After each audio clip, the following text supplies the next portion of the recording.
जय हिंद दोस्तों। व्याकरण के नए चैप्टर में आप लोगों का स्वागत है। जिस चैप्टर का नाम है सर्वनाम। क्या नाम है? सर्वनाम। सर्वनाम को कहते हैं अंग्रेजी भाषा में प्रोनाउन। क्या कहते हैं? प्रोनाउन। देखिए, सबसे पहले सर्वनाम के बारे में पूरा विस्तार से समझेंगे। सर्वनाम होता क्या है इसके बारे में चर्चा करते हैं। देखिए, अगर आप लोग का ये वीडियो अच्छा लगेगा तो प्लीज़ अपने दोस्तों के साथ शेयर करिएगा और बिना स्किप किए हुए इस वीडियो को अंत तक देखेंगे। चलिए स्टार्ट करते हैं। सर्वनाम, इसको कहते हैं प्रोनाउन। देखिए, सर्वनाम होता क्या है? सर्वनाम, देखिए सर्वनाम संज्ञाओं अथवा नामों के बदले जिन शब्दों का प्रयोग होता है उन्हें सर्वनाम कहते हैं। कहने का मतलब है संज्ञा के बदले में जिन जिन का शब्दों का प्रयोग होता है उन्हीं को क्या कहते हैं?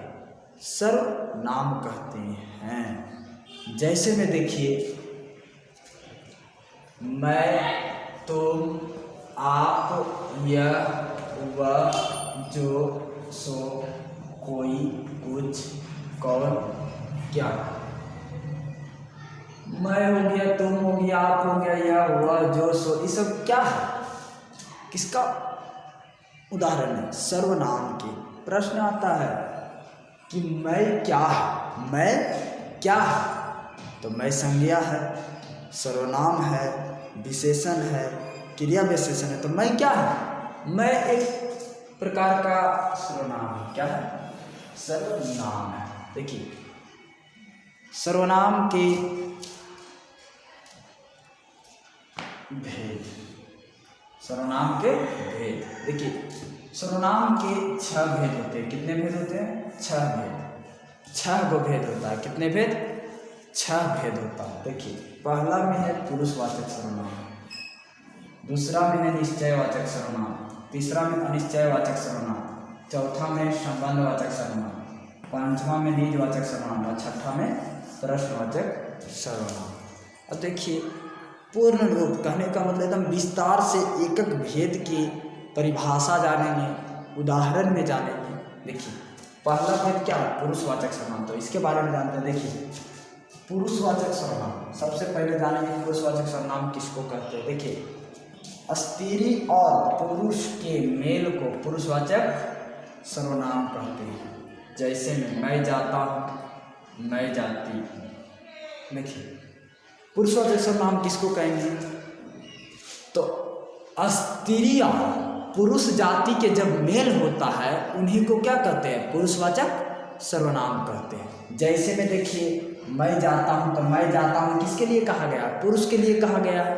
आगे देखिए, मैं जाती हूँ, तो मैं जाती हूँ किसके लिए कहा गया? स्त्री के लिए कहा गया। देखिए, आगे देखिए, पुरुषवाचक सर्वनाम के 3 भेद होते हैं। देखिए, पुरुषवाचक सर्वनाम के जो भेद होता है 3 भेद। कितने भेद?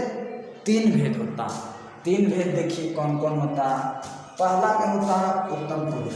पहला में उत्तम पुरुष, दूसरा में मध्यम पुरुष, तीसरा में अन्य पुरुष। सबसे पहले इसका एक एक करके परिभाषा जानेंगे। देखिए, पहला में है उत्तम पुरुष। उत्तम पुरुष को कहते हैं क्या? First person. क्या कहते हैं? First person. कहने वाला उत्तम पुरुष किसको कहेंगे?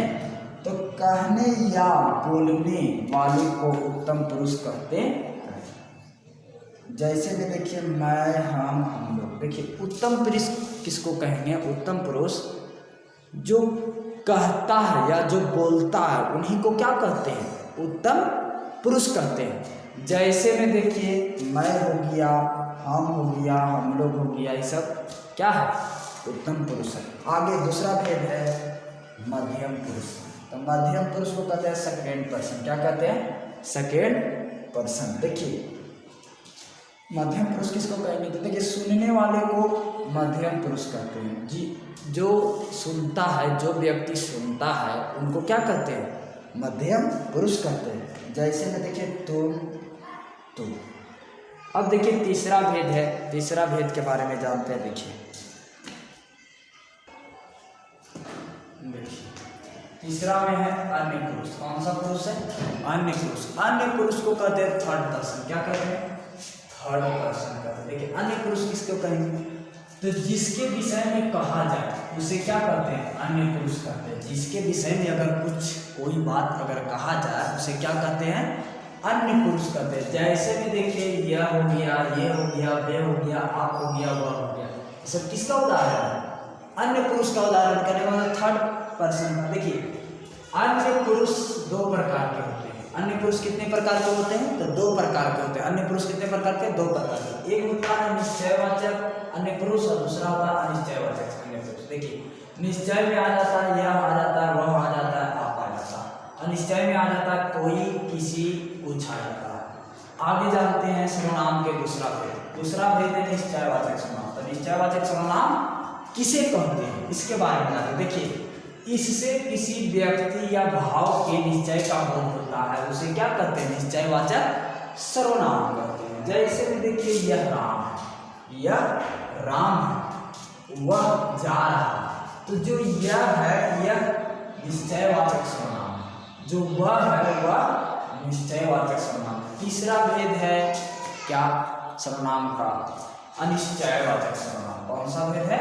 अनिश्चयवाचक सर्वनाम। तो अनिश्चयवाचक सर्वनाम किसको कहेंगे? देखिए इससे वस्तु, व्यक्ति या भाव के अनिश्चय का बोध होता है।